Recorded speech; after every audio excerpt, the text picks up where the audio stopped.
ওই দিক বোধহয় আসেন ভাই, তো জল থেকে আমি তো জানছি। এই দিক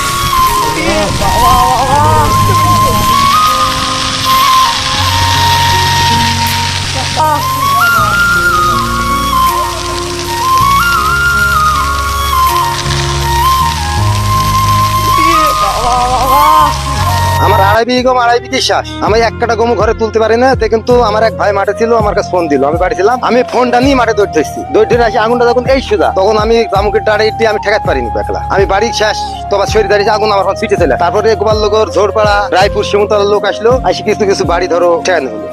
কেমন লাগে মানে আমাকে দুঃখ লাগছে, তার মানে আমাকে বুকটা ফাইটে যাচ্ছে। আমরা ওই ফল তুলবো, ওই ফলটা বেচবো, আর একটা ফল তৈরি করবো।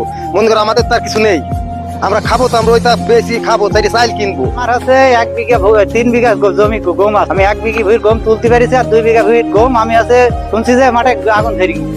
আসি দেখছি আমার 2 বিঘি জমি আছে সব পুড়ি শেষ।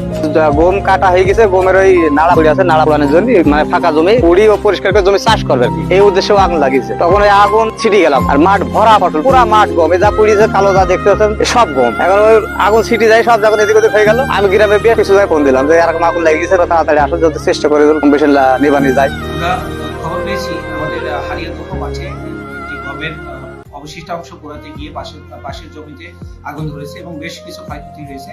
আমরা সংশ্লিষ্ট ব্লকের উপসহকারী কৃষি কর্মকর্তাকে সরেজমিনে পরিদর্শনে পাঠিয়েছি।